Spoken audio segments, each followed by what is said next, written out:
frecuencia cardíaca baja y estable, por lo tanto el paciente llega con un beta bloqueo, que son generalmente, insisto, 14, 8 y 2 horas antes que se le da esta premedicación oral con propanolol o atenolol. Cuando el paciente no viene adecuadamente preparado, ahí está la conversación con el médico cardiólogo para ver si le podemos suministrar adicionalmente más beta bloqueo intravenoso, ¿ya? Pero eso depende del cardiólogo. La cooperación del paciente respecto a la respiración, el paciente va a estar en apnea y en la mayoría de las veces vamos a usar esta prueba de hiperventilación que dijimos que funciona, que ayuda a bajar más la frecuencia y estabilizarla. Y el tema de que no se mueva el paciente, ¿cierto? Que eso lo tenga bien claro para el estudio. Parámetros de adquisición que ya vimos qué pasaba con el KB, con el miliampere, el pitch, los filtros matemáticos particulares, estos filtros cardíacos y la modulación de dosis que no la hemos visto todavía, la vamos a ver, ¿cierto? Basado en el electrocardiograma. El electrocardiograma propiamente tal es decir que haya una concordancia, una congruencia entre la frecuencia cardíaca que estamos midiendo a través del electrocardiograma y la señal que estamos, o la emisión de rayos que nosotros estamos dando. Para que eso sea concordante, la frecuencia tiene que ser idealmente baja, pero sí tiene que ser estable, o si no no va a haber congruencia. Y respecto a la inyección del contraste, porque esto lo vamos a hacer con medio contraste, parámetro de inyección adecuado, flujo de inyección alto, técnica de inyección ya sea dual o dual flow, acuérdense la diferencia entre ambos para la visión de las cámaras derechas del corazón. Entonces, respecto a la preparación del paciente, las indicaciones que ya dijimos, explicar muy bien el examen que le vamos a hacer estas pruebas de hiperventilación previa, que el paciente esté lo más relajado posible. Es más, hay algunos pacientes que se les pide estudios de cardio-CT o estudio coronario específicamente, que el beta bloqueo baja en ellos la frecuencia y la estabiliza, pero son pacientes un poco ansiosos o nerviosos y que durante el hecho de solo pasarlo a la camilla de examen la frecuencia empieza a subir. Entonces muchos de estos pacientes se les da algún tipo de médico, obviamente, algún tipo de relajante también para que venga más tranquilo. El tema de la alergia aquí aparece con puntos suspensivos y es porque nosotros sabemos que en tomografía un paciente que tenga alguna alergia previa al contraste le damos algún tipo de premedicación, ¿sí? No, acuérdense que no premedicamos todas las alergias, eso ya no existe, ¿ya? Pero para ese paciente sí. Y que generalmente es con corticoides. El corticoides tiene un efecto sinérgico con los beta bloqueadores. Por lo tanto hay una competencia y el efecto del beta bloqueador, que es bajar la frecuencia y estabilizarla, combinado con el corticoide genera el efecto contrario.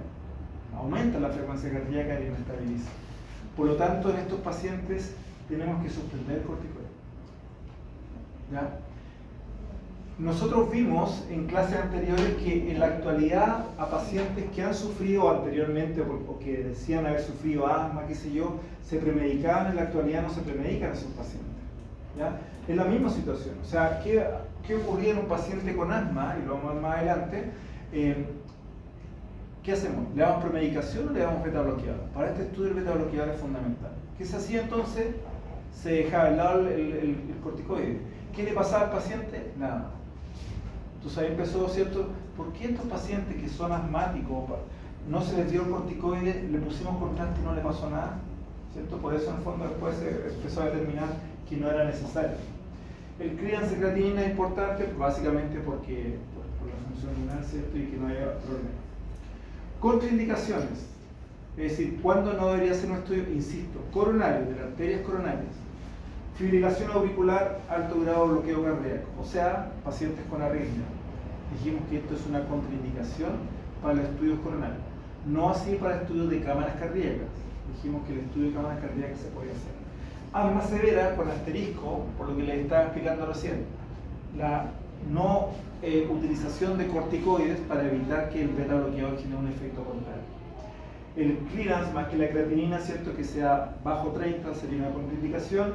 Y el tema de la obesidad mórbida, eso va a depender del tomógrafo que estamos utilizando. Recuerden que los tomógrafos tienen tubos de rayos X con distinta capacidad calórica. Y si la capacidad calórica del tubo es menor a 6 millones de unidades calóricas o hasta 6 millones de unidades calóricas, probablemente la cantidad de miliamperes que podemos entregar va a ser limitada. Y si un paciente tiene obesidad mórbida, si entregamos poco miliamperes, podría generar una imagen con mucho ruido, lo cual nos va a afectar la resolución de muestra. Si mi equipo tiene más de esos millones de unidades calóricas o capacidad calórica del tubo, da lo mismo si tiene obesidad mórbida, se puede hacer igual. Probablemente de esas características del tubo. Instrucción de respiración. El paciente está en hiperventilación, ¿cierto? Tiene que estar en apnea inspiratoria para el estudio y el estudio puede, según los canales, durar varios segundos de apnea. Fíjense, para un equipo de 32, de 16 canales, la apnea es de 20 a 30 segundos. Por lo tanto, nosotros tenemos que, así como hacemos esta prueba inicial de hiperventilación, tenemos que luego tenerlo en la apnea inspiratoria y tomar el tiempo y ver si aguanta esos 30 segundos que yo sé que mi equipo va a durar esto. Porque a veces cuando nosotros no damos bien esa instrucción, nosotros le decimos, mire, voy a hacer que usted haga esta prueba, tome aire, bote, tome aire, ya perfecto, bajó la frecuencia. Pero no le decimos cuánto tiempo va a estar en apnea. Y el paciente hasta adentro ya aguanta el aire. Y después no se preparó psicológicamente cuánto aire entra y a los 10 segundos botó el aire. La culpa es del paciente o de nosotros. Nosotros no le dimos bien la instrucción. ¿Ya? Por lo tanto, ¿cierto? Eso hay que hacer esa prueba. Fíjense en un equipo de 64 canales, que la cobertura de la matriz es mayor, la apnea es solamente de 5 o 10 segundos. ¿Ya? Entonces, pero aún así, tomar el tiempo de esos 10 segundos, 5 segundos, que el paciente y hacer la prueba. Tome aire, aguante después de la hiperventilación, toma el tiempo, y ahora descansa. Ese es el tiempo que usted tiene que aguantar la respiración. Ya el paciente sabe. ¿Ya? Porque si no puede ocurrir esto. Esas bandas oscuras que aparecen ahí, ¿cierto? Efectivamente son artefactos de movimiento respiratorio. ¿Cómo sé que es artefacto de movimiento respiratorio y no por movimiento solamente de una inestabilidad de la frecuencia cardíaca? Porque si se fijan, esas bandas negras, que son un artefacto, se extienden hasta la pared torácica. Por lo tanto es de respiración. Si esas bandas estuvieran solamente en el corazón, es por inestabilidad de la frecuencia cardíaca. ¿Ya? Entonces, eso considera. Por lo tanto, nosotros al paciente le podamos, para facilitar la apnea en estos estudios, darle oxigenoterapia, fundamentalmente a través de esta cánula binasal que ustedes conocen. Lo tenemos un poco más relajado en cuanto al tema de la apnea. Claves: la sala y preparación del paciente. Buena sincronización, ¿sí? En cuanto a la inyección de contraste. Buena sincronización en cuanto a la lectura del electrocardiograma. ¿Ya? Eso es importante tenerlo claro para que el estudio funcione. Fíjense en la sala de examen. Nosotros, para este estudio que es gatillado, vamos a estar leyendo la frecuencia cardíaca y el ciclo cardíaco del paciente. Y dijimos ya cómo funciona el gatillado. ¿Sí? Por lo tanto, va a tener un electrocardiógrafo que va a estar conectado al ganglio, para que el equipo entienda cuándo emitir radiación, sobre todo si es prospectivo. ¿Sí? Como este es un equipo eléctrico, ¿cierto? Y genera una señal eléctrica, si yo esto lo tengo cerca de cualquier aparato, otro aparato eléctrico, puede generar un ruido electrónico. Y nos genera una señal, que es el electrocardiograma, ¿sí? Que puede ser anómala. No porque la frecuencia del paciente sea la inestable, sino que porque hay mucho ruido electrónico.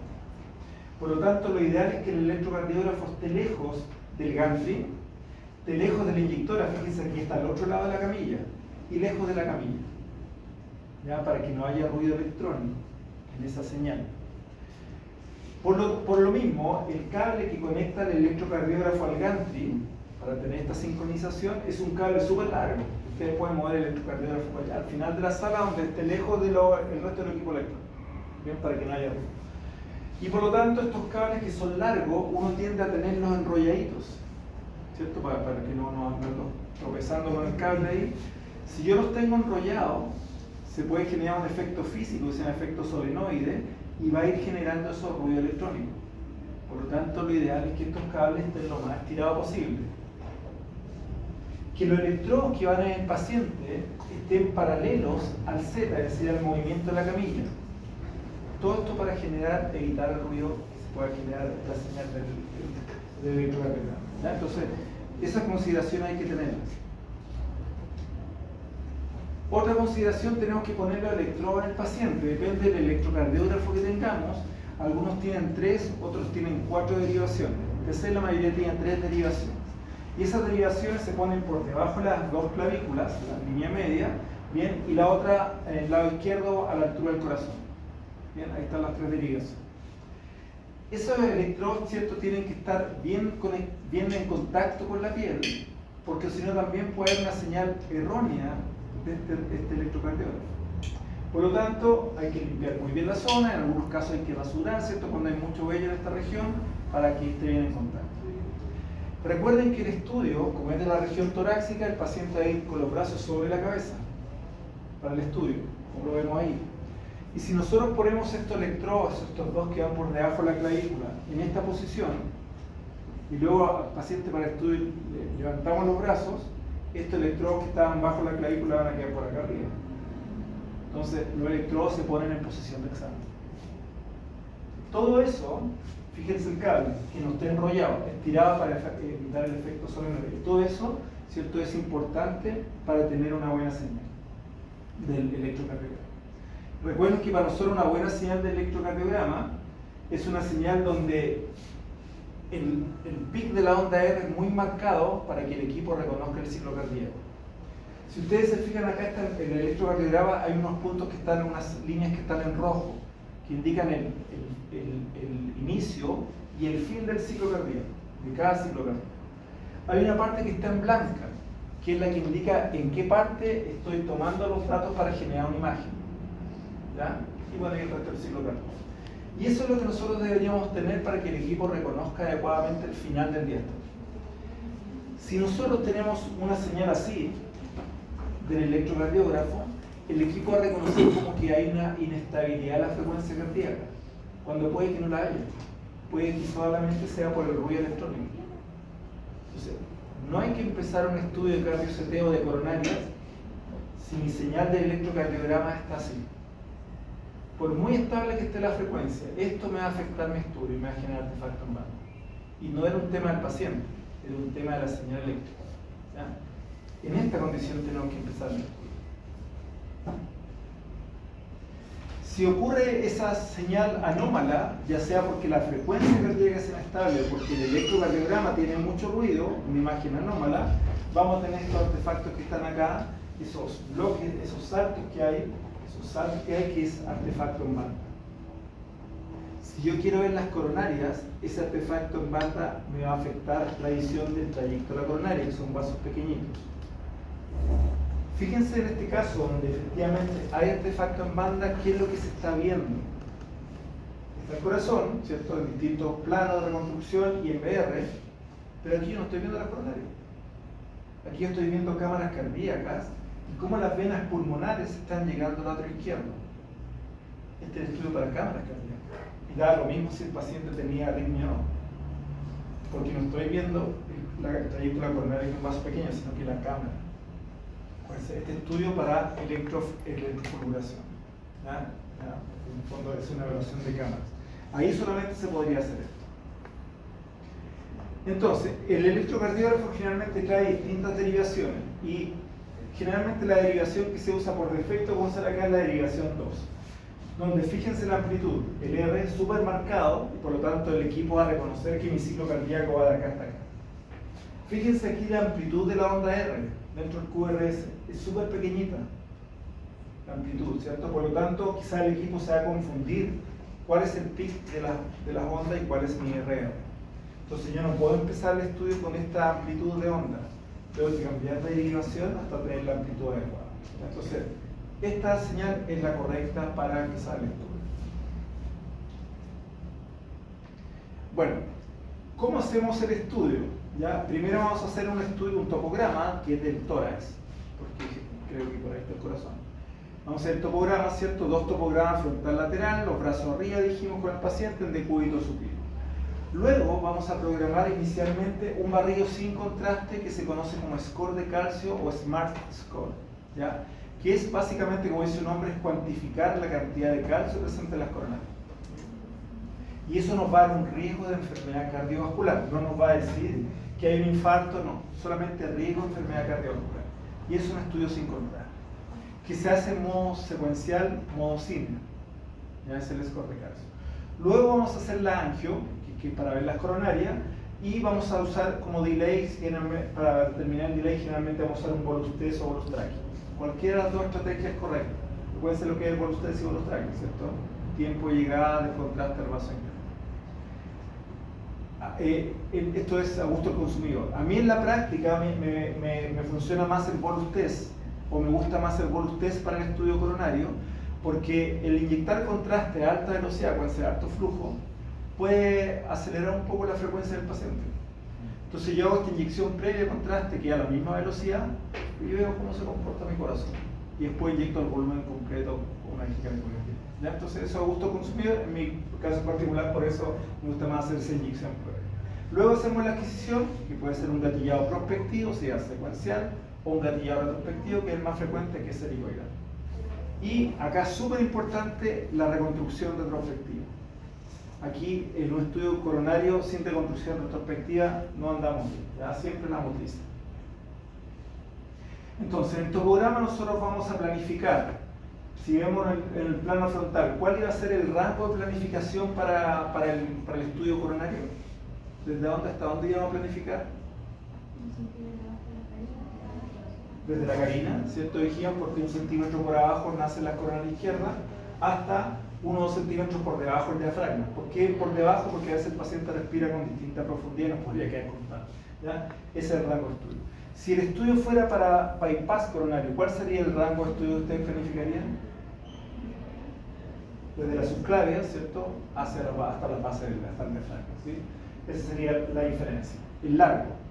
¿Cuál sería el default si, por ejemplo, el estudio fuera para evaluar cámaras cardíacas y llegada a venas pulmonares al lado izquierdo, que es el estudio de electrofisiología? ¿El default cambiaría? Sería un poco más amplio, ¿cierto? Entonces va a depender de qué es lo que se anda buscando. Coronaria es esto que estamos viendo acá. Entonces, lo primero que nosotros planificamos es el score de calcio, que es este estudio que es sin contraste, que como les decía lo hacemos secuencial en modo cine. ¿Okay? Como les digo, solamente para cuantificar la cantidad de calcio presente en las coronarias. El gatillado se hace prospectivo porque es menos dosis de radiación. ¿Okay? No requiere por sí solo beta bloqueo. ¿A qué se refiere eso? Si en algunos casos, y sobre todo en ciertos meses del año, como es el mes de agosto, que es el mes del corazón, a muchos pacientes les piden estudios del corazón como preventivo. Bien, y un estudio preventivo es ver cuánto calcio tiene. Como no le voy a poner en contraste, no necesita ayuno, no necesita nada especial, y por lo tanto, como no necesita nada especial, a veces no es necesario el nivel de beta-bloqueal, porque no es para ver el angio, no le vamos a hacer angio, solamente el estudio sin contraste. ¿Ya? Entonces, en ese caso, si no tiene mucha preparación, no le dan a veces ni beta-bloqueo, y si el paciente viene en esa condición, claramente el corazón va a estar inestable. Entonces, lo que hacemos en ese caso, en modo cine, es establecer, según la condición que viene el paciente, cuántas rotaciones hacemos en el mismo punto. 1, 3 o 5. Por ejemplo, si el paciente viene a una frecuencia inestable porque no lo beta bloqueamos, porque venía solamente a hacer el score de calcio, hago 5 rotaciones en el mismo punto. Luego la camilla avanza, 5 rotaciones en otro punto. Y así hasta cubrir todas las coronarias. ¿Okay? Después, en el programa, me va a mostrar 5 columnas. Una de las 5 imágenes, ¿cierto?, en cada rotación. Y yo de esas 5 imágenes de cada rotación, voy a elegir la imagen que está menos movida. ¿Ya? Porque como el paciente no venía de beta bloqueado, hay una probabilidad de que se mueva la coronaria. Entonces elijo la menos movida. Bien, entonces puede ser de esa forma. Y no requiere contraste. ¿Cuándo va a requerir beta bloqueo? Cuando esto sea parte del angio coronario. O sea en fase previa al angio. Ahí sí tiene que venir beta bloqueo. Entonces, la clasificación que se hace el método o la cuantificación de Agatston, que lo que hacemos nosotros es evaluar la cantidad de calcio y el riesgo de enfermedad cardiovascular. ¿Qué hacemos nosotros en el software? Que este estudio está sin contraste. El software nos va a preguntar ¿cuál es la coronaria izquierda principal? Y por lo tanto nosotros, ¿qué vamos a hacer? Vamos a pasar un roller por toda esa zona. Toda esa zona donde está la coronaria izquierda principal. ¿Qué es lo que va a pintar? Como aparece acá, donde haya calcio. Luego, ¿cuál es la descendente anterior? Vamos a pasar un roller por toda la zona de la descendente anterior, ¿sí? Y va a pintar donde haya calcio. Y así para cada vaso coronario, por eso tienen que reconocer los vasos coronarios, ¿ya? Y con eso nos va a dar una cuantificación. Fíjense cómo está pintado el quinto escolar, la circunfleja, la escena anterior, la coronaria izquierda principal. No se alcanza a ver porque está más abajo a la derecha. Y eso nos va a dar un nivel de calcio, un grado de calcio presente en cada coronaria y en el total. Con eso, nosotros, con esa cuantificación, el equipo automáticamente nos da un informe de riesgo de enfermedad cardiovascular, según este método Agatston, según la cantidad de calcio que midió, ¿sí?, el riesgo. Y nos propone, el informe se hace automático, qué es lo que se debería hacer con ese paciente. Si hay que controlarlo cada un año, si hay que hacer el tratamiento, etc. todo con esa fase sin contraste, por eso en el fondo esto es como preventivo. Los rangos que cuantifica ese informe son factores de densidad, que ahí está la puntuación para cada factor de densidad, y el grado de enfermedad coronaria, ¿cierto? Si tiene 0, sin evidencia de enfermedad oclusiva de las coronarias, etcétera, etcétera. Y esto, ¿cierto?, nos da el riesgo, automáticamente, sin contar. Luego del score de Carso vamos a hacer la fase angiográfica, ¿sí? Y en este caso, ¿qué tipo de técnica de inyección se habrá utilizado para evaluar esto que está acá?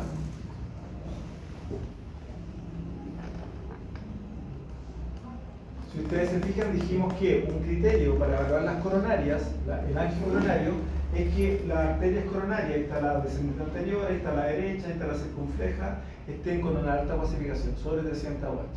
Por lo tanto, las cámaras izquierdas tienen que quedar bien opacificadas, pero las cámaras derechas no. Porque si quedan opacificadas, el trayecto de la coronaria derecha se perdería. Entonces, las cámaras derechas o quedan lavadas, dual, o quedan diluidas, dual. Entonces, ese es el criterio de calidad de imagen que se tiene que lograr en función a la opacificación. Ahí está un poco repetido, ¿cierto? Lo paso rápido porque eso ustedes ya lo hemos visto en otras clases. Lo mismo respecto a los protocolos de inyección, esto lo hemos visto, ¿cierto? Sin inyección de solución salina, artefacto contraste puro en las cámaras derechas, dual, lavada las cámaras derechas, dual flow, diluida las cámaras derechas. Entonces, son las estrategias que utilizamos como técnicas de inyección, que están ahí, no se las voy a nombrar nuevamente porque lo hemos visto en otras clases. Bien, respecto a lo que es la dosis de radiación, dijimos que estamos usando un pitch muy bajo, un miliampere muy alto, por lo tanto eso influye negativamente en la dosis que recibe el paciente. Si nosotros tenemos un equipo que no tiene iteración, bien, que ahora muchos traen iteración y eso ayuda a disminuir aún más la dosis de radiación, por este proceso matemático, la dosis de radiación para un estudio de cambio ICT no puede ser superior, por normas internacionales, a 13 milisievert. ¿Ya? Vamos a ver que con iteración eso ha bajado mucho, pero si no tiene iteración no puede ser mayor a 13 milisievert o a 1000 miligray por centímetro, ¿cierto? Si lo llevamos a DLP para el corazón. Entonces, ¿cómo llegamos a eso? Si el pitch es tan bajo y el miliampere es tan alto, una va a ser disminuyendo el KB, como ya dijimos, ¿cierto? Podemos usar porque el tórax tiene mayoritariamente aire, por lo tanto podríamos disminuir a 100 KB en pacientes delgados o de contextura normal y disminuir la dosis en un 30-35%. Podríamos utilizar modulación de corriente y acá el modulador de corriente se basa en la frecuencia cardíaca, en el ciclo cardíaco. Entonces fíjense que el modulador de corriente, ustedes conocen, que hemos visto otras veces, uno establece un límite inferior y un límite superior de miliampere. Y además establece un índice de ruido. Lo que hacemos en este modulador basado en la frecuencia cardíaca es establecer un valor mínimo de corriente y un valor máximo de corriente, en los cuales se va a mover el tubo. Pero lo otro que establece es el porcentaje de fase del ciclo cardíaco. ¿Qué quiere decir en este ejemplo? Que entre el 40 y el 80%, que es lo que sale ahí de mi ciclo cardíaco, yo voy a entregar la corriente 450 mA.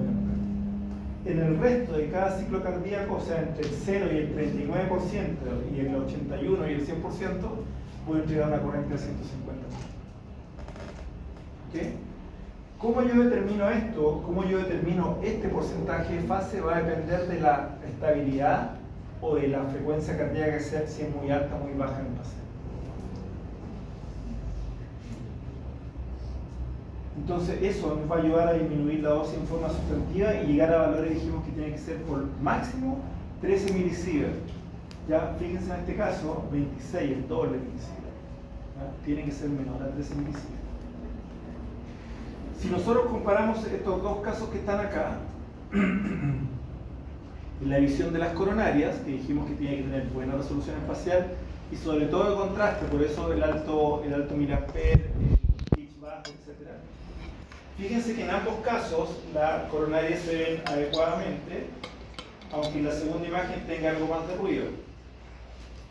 ¿Sí? Ahí se la coronaria, ahí se la coronaria. Pero fíjense que en el primer caso se usó un miliampere cercano a 700 y en el segundo caso de 494. sea, usamos mucho menos miliamperes acá y la resolución de contraste fue correcta acá, porque aquí le agregamos un filtro adicional que dice C1. ¿Se acuerdan esos que otros filtros cardíacos particulares que son específicos para esto? Eso es importante, como les decía, porque la dosis puede ser bastante alta. Fíjense ahí, 1420 miligrados por centímetro, cuando dijimos que lo correcto es hasta 1000 miligrados por centímetro, o sea, hasta 13 milisieverts. Aquí entregó 19,88 milisieverts, está sobre lo estimado. ¿Ya? Y en ese segundo caso bajó, pero aún está sobre los 13 milisieverts. Entonces el objetivo es bajar los 13 milisieverts en los estudios que no tienen, en los equipos que no tienen iteración y con un DLP menor a 1000 miligrados por centímetro. Entonces, una es la modulación de corriente basada en el electrocardiograma, como les decía, y fíjense la diferencia entre ambos. Aquí puede que el límite superior de corriente sea más alto, 550, aquí 450, pero aquí el porcentaje de fase donde yo voy a entregar una corriente más alta es solamente entre el 70 y el 80% del ciclo cardíaco, o sea, mucho más pequeñito del miliamper máximo. En cambio aquí el porcentaje es mayor. ¿De qué depende eso? De la frecuencia cardíaca del paciente. Si la frecuencia cardíaca es mayor, yo tengo que usar este rango. Si la frecuencia cardíaca es menor, yo puedo trabajar con un rango más estrecho y disminuir un mandado hacia eso. ¿Por qué? Porque el corazón, acuérdense que no se contrae todo junto. Se contrae primero el lado derecho, por el izquierdo, etc. ¿Sí? Por lo tanto, si la frecuencia cardíaca es muy alta en el paciente, puede que no pillemos en el mismo momento la coronaria derecha y la coronaria izquierda sin movimiento. Generalmente, cuando la frecuencia cardíaca del paciente es más estable, la coronaria izquierda se ve bien al 75%, pero la derecha no. La derecha en esos casos se ve mejor, por ejemplo, cercana al 40% del porcentaje de fase. Entonces, como en esos casos, por esa situación, yo entre el 40 y el 80% doy una corriente mayor para ver bien ambas coronarias, cuando ocurre esa situación, cuando la frecuencia del paciente es más alta. Entonces, otra forma de disminuir dosis y radiaciones con el gatillado prospectivo, que en algunos equipos viene dado como una herramienta adicional, que se llama Snapshot Pulse, pero que es básicamente un gatillado prospectivo. Y sabemos que el problema del gatillado prospectivo es que como es una adquisición secuencial, tengo que tener una frecuencia muy estable, o si no el estudio no lo puedo recuperar. Si tengo un gatillado retrospectivo, donde tengo toda la información del ciclo cardíaco y la frecuencia cambió en algún momento, yo en la raw data podría modificar, podría arreglarlo, porque tengo todo el porcentaje de fase. Ahí vamos a ver algunos ejemplos. Bueno, respecto a la dosis, ¿cierto? Hay efectivamente buenas noticias porque básicamente con estas técnicas de iteración, fíjense las dosis que se están dando en los equipos actuales con iteración, dosis menores a 1 milisievert. ¿Ya? Por lo tanto, este problema, el gran problema de los estudios de RCT, una resolución temporal y otra la dosis, se puede mejorar. ¿Ya? Fíjense, dosis muy baja, 80 kb y un total de 0,36 milisievert. O sea, bajo 1 milisievert, muy bajito, y la calidad de imagen, si ustedes ven, súper buena para las coronarias. También estudios funcionales, que ya vimos algunos estudios funcionales, también se pueden hacer estudios de perfusión, tanto el ventrículo derecho como el ventrículo izquierdo. ¿Qué condición sí tenemos que tener en nuestro estudio para que se cumpla esta situación de valoración tanto del ventrículo izquierdo como del ventrículo derecho? ¿Qué estrategia deberíamos utilizar en cuanto a inyección de contraste para que esto funcione? Porque si estamos viendo el ventrículo izquierdo, ya vimos en imágenes anteriores, las cámaras izquierdas junto con la coronaria están bien opacificadas, las cámaras derechas no. Pero si queremos evaluar la función del ventrículo derecho, el ventrículo derecho también tiene que tener contraste. Por lo tanto, lo correcto en este caso es el dual flow, donde va a tener contraste pero diluido. Cuando usamos esta estrategia de perfusión cardíaca. Respecto a la resolución temporal, que ya vimos cómo podemos solucionarlo en TC, dijimos que si la frecuencia cardíaca del paciente es más alta, no hay coincidencia entre el movimiento de las cámaras derecha e izquierda, y por lo tanto no necesariamente en una imagen se van a ver las ramas derecha e izquierda de la coronaria sin movimiento. A veces pueden ver una sin movimiento y la del otro lado con movimiento. Entonces, para eso nosotros, ¿cierto?, nos fijamos un poco en el electrocardiograma, ya que el electrocardiograma no nos esté generando una señal anómala que sea la causa de movimiento en la coronaria. que podría hacerse también una complicación. ¿Ya? Entonces finalmente al 75%, pero después si es la gatillado retrospectivo, podemos reconstruir a otros porcentajes de fase. Entonces, muy importante en cambio de la reconstrucción retrospectiva. ¿Ya? Yo puedo en la raw data modificar distintos parámetros de mi estudio cardíaco, pero sí, siempre y cuando el estudio sea un gatillado retrospectivo. Si es prospectivo estamos fritos, no tenemos esa ventaja. Si yo tengo un gatillado retrospectivo donde le dije al equipo que me irradiara todo el ciclo cardíaco, pero por defecto me reconstruyera al 75%, me va a mostrar esa imagen al 75%. Pero como yo irradié todo el ciclo cardíaco, tengo la información completa, yo en la raw data podría reconstruir a cualquier porcentaje de fase de mi ciclo cardíaco. Acá dice porcentaje de fase y el incremento del porcentaje de fase. Por lo tanto, puedo decir que puedo reconstruir entre el 5% y el 95%, con un incremento de 10. ¿Qué quiere decir eso? Que me va a reconstruir al 5, al 15, al 25, hasta el 95%. Un incremento de 5 lo que quiero. Entonces, de las 300 imágenes iniciales van a salir 3.000, 5.000 imágenes para el estudio funcional. Eso lo puede hacer el raw data si el estudio es gatillado retrospectivo. ¿Qué más puedo modificar en la raw data, ¿cierto? Esta reconstrucción retrospectiva en cardio? El filtro cardíaco.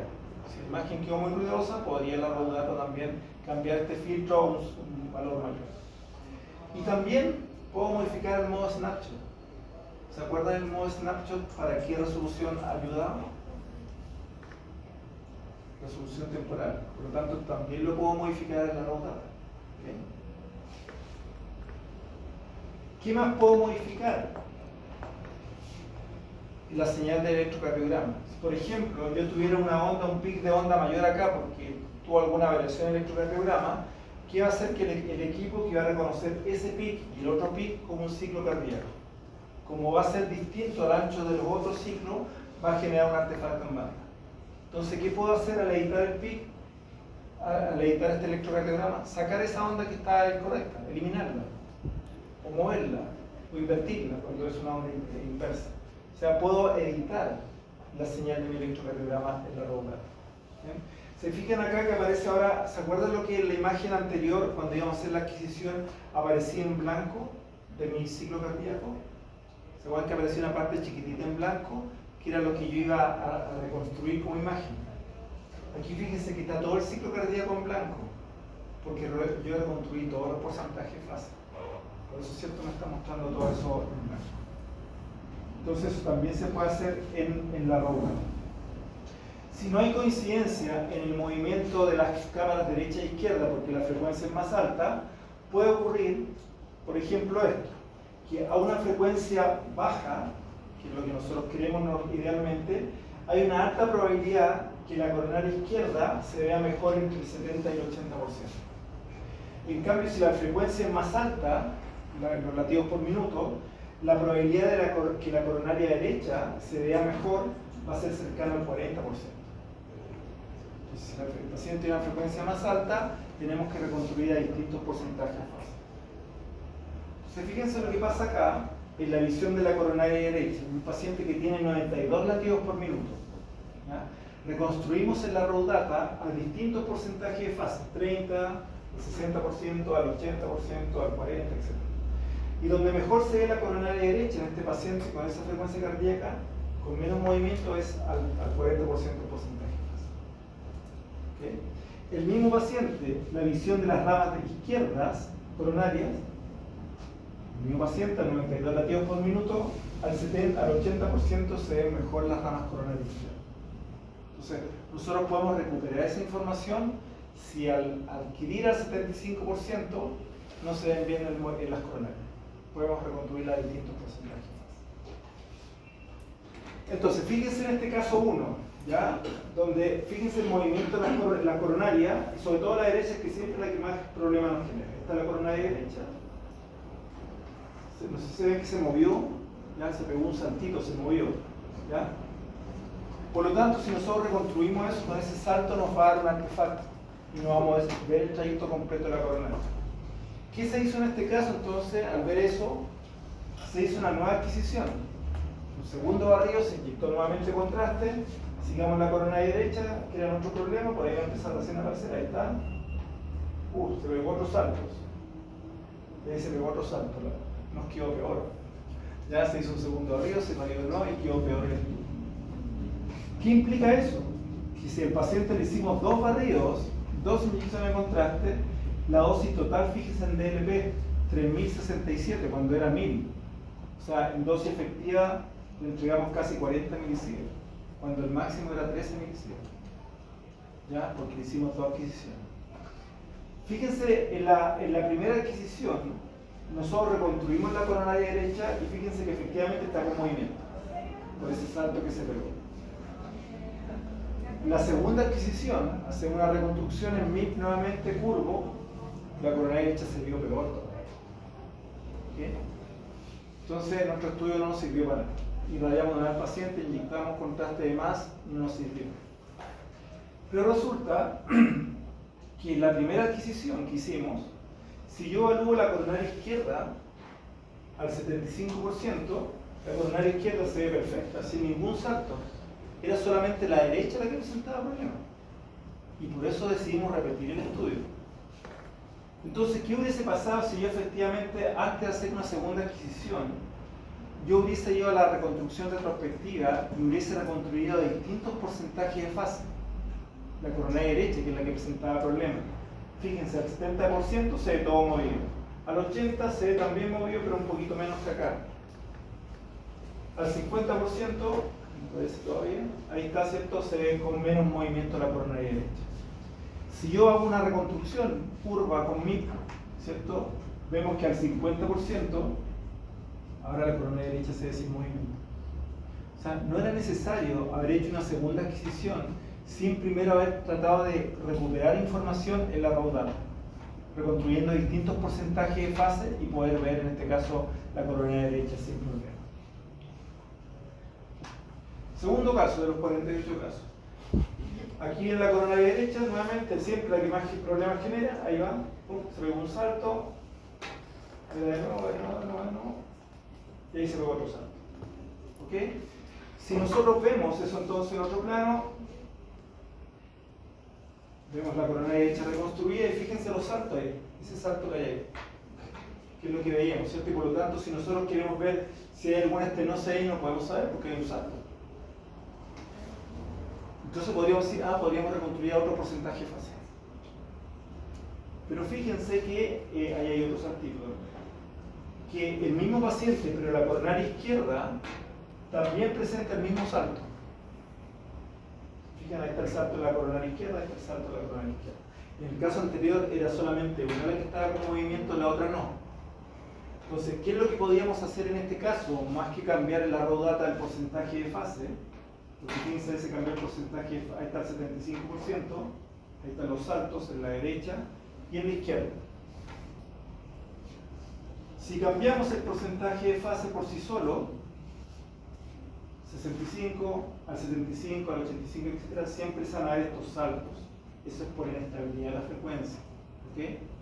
Entonces lo correcto en ese caso, cuando ocurre esa situación, es reconstruir en la raw data de la reconstrucción retrospectiva, cambiar el modo snapshot. ¿Se acuerdan? Modo 1, modo 2, modo 4. Si yo tenía modo segmentario N1 y yo promedio, en cambio ahora usar segmentario uso VERS, por lo tanto 2 ciclos cardíacos los junto y saco el promedio, ese salto se va a ver como promediado, se va a ver menos marcado.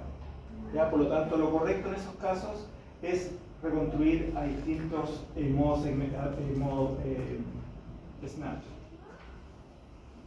Fíjense ahora como el salto que había, como estoy promediando 2 ciclos cardíacos, no estoy usando un ciclo cardíaco, una imagen, estoy usando 2 ciclos cardíacos, una imagen, el salto que aparecía ya no aparece. Por lo tanto, ese problema también lo podríamos solucionar en la raw data, sin necesidad de tener que hacer una nueva adquisición. ¿Ya? Entonces, esa información, esas funciones están en la raw data. Podemos en la raw data modificar esta edición del PIC, como decíamos, del ciclo cardíaco, borrando, ¿cierto?, un PIC que no corresponde, moviéndolo, invirtiéndolo, etcétera, para que la lectura del ciclo cardíaco sea el correcto. Todo eso se puede hacer, ¿cierto?, en la roadmap. Y finalmente, este es un caso más extremo. Fíjense nuevamente la coronaria derecha, insisto que por la ubicación es la que más movimiento genera. Ahí está la coronaria derecha, la grande. Ahí está la coronaria, sigue la coronaria derecha. De repente se perdió. Un salto así demasiado grande. Y aquí se produce una situación media compleja, o muy compleja en algunos casos. Nosotros a estos pacientes le estamos dando beta bloqueador, por dos cosas. Estabilizarla, que es lo más importante, y bajar la frecuencia. Pero en algunos pacientes, como ustedes, como yo, ¿cierto?, que somos súper deportistas, la frecuencia cardíaca basal tiende a ser baja. No tiene una frecuencia basal de 55 latidos por minuto sin beta bloqueador. Por lo tanto, si a un paciente le dan beta bloqueador en esa condición, la frecuencia va a bajar más todavía. Y estos equipos eléctricos, ¿cierto?, captan una señal, en algunos casos hasta 40, en otros hasta 38 latidos por minuto. Si el paciente baja la frecuencia de eso, o se murió, o el equipo no está sensando. ¿Ya? Entonces, fíjense lo que pasó. Me voy a devolver en este video. No sé si lo van a alcanzar a ver, pero acá sale, ¿cierto?, los latidos por minuto. Dice 43 latidos por minuto. 43, 41. 41 y se mantuvo estable, ahí bajó a 35 latidos por minuto. Entonces se perdió información y se pegó tosado. ¿Ya?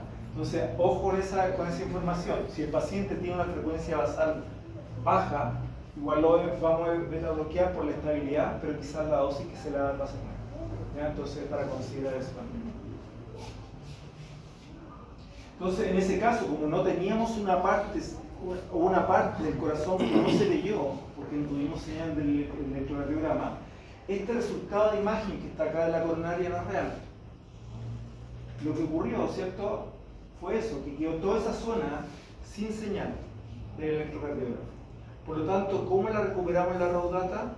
Promediamos ciclos para generar una imagen. Entonces, esa imagen que veíamos anteriormente, esta zona no había información. ¿Cómo aparece información? Porque promediamos ciclos adyacentes para generar esa información es real. ¿Ya? Porque en el fondo promediamos datos, ¿ya?, a través del snatch. Entonces, ojo con esa frecuencia muy baja, la cantidad de dosis que se le beta bloqueo disminuye.